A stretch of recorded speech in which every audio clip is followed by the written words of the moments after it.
A reading from the letter of St. Paul to the Philippians. Brothers and sisters, rejoice in the Lord always. I shall say it again, rejoice. Your kindness should be known to all. The Lord is near.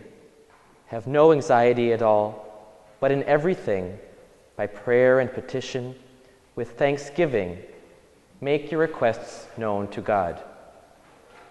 Then the peace of God that surpasses all understanding will guard your hearts and minds in Christ Jesus.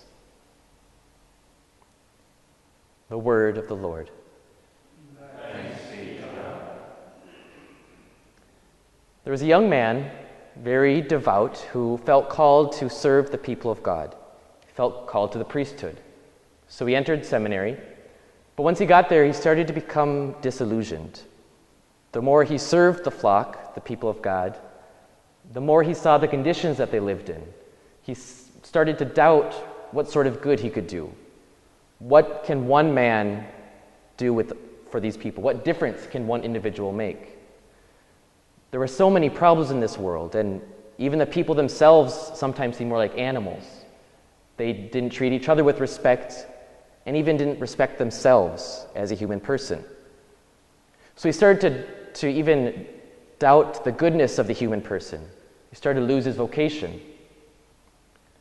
So he decided to do an experiment to see if he could salvage what was left. So he was going to sit outside of a train station with the beggars and the homeless people, and he was going to beg. But not beg for money. Instead, he was going to hold out his hand and beg for human touch, for a single human contact. And he thought, if I can find one person who's willing to touch my hand, that'll tell me that there is at least a spark of goodness in humanity. And just that little spark will be enough for me to continue with my vocation, to continue to try to feed that spark. So he sat outside this train station and held out his hand and said, "Please touch my hand, anyone, touch my hand." And the people just walked past. He sat there all day. "Please touch my hand." Not a single person touched him. He sat out there 2 days, 3 days, a week. No one. A month, 2 months passed, and he begged and pleaded, "Please, someone touch my hand." And the more he begged and pleaded, the more people avoided him. Month after month, he sat with the beggars, begging. Until finally, in the 9th month, he felt a touch on his hand. And he looked up into the eyes of a 14-year-old boy, a boy whose face was disfigured, his hands were like claws, he was limping and had an awful speech impediment. And this boy shook his hand. And the boy thought, why wouldn't someone be willing just to touch his hand, just to do a simple handshake? St. Paul tells us, or rather he commands us today, to rejoice. Rejoice always. Joy and rejoicing is the foundation of our Christian faith. And if we found ourselves on that rejoicing, we can't help but overflow with kindness. St. Paul says your kindness should be known to all. If we're filled with rejoicing, we can't help but reach out to the beggar. We can't help but love our neighbor and love the enemy. And St. Paul says have no anxiety at all. Anxiety is opposed to that rejoicing. Anxiety is me wanting to be in control, me wanting to understand, me wanting to lay out the plans, how things are supposed to work. But rejoicing is the opposite of that. Rejoicing is allowing God to work through me. Rejoicing is trusting in God, realizing that He is in control and nothing can stop His will. As St. Paul says, the peace of God surpasses all understanding. I don't know how God is working through me. Maybe once in a while I get a glimmer of something, but it's usually a mystery.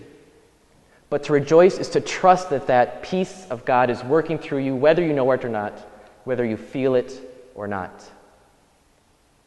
Rejoice in the Lord always. And that's easy when things are going well, when things are going according to our plan. But so frequently there's suffering, there's tragedy and temptation. But even temptation is a source of rejoicing. We might think of temptation as an opportunity to sin. But instead, temptation is really an opportunity to choose Christ. Every temptation, every hour, every day gives me another opportunity to choose Christ. I can actively and intentionally reach out and choose Christ and refuse these other things. So I should rejoice that I have that opportunity over and over again to choose Christ. Don't have anxiety, but as St. Paul says, pray. Give thanksgiving to God for these opportunities. Rejoice in what is thrown at you. You don't understand. We don't understand. But it gives us that opportunity to trust, that opportunity to rejoice anew. Rejoice, give thanksgiving, and pray. And if you're going to pray, then don't worry. But if you're going to worry, then don't pray.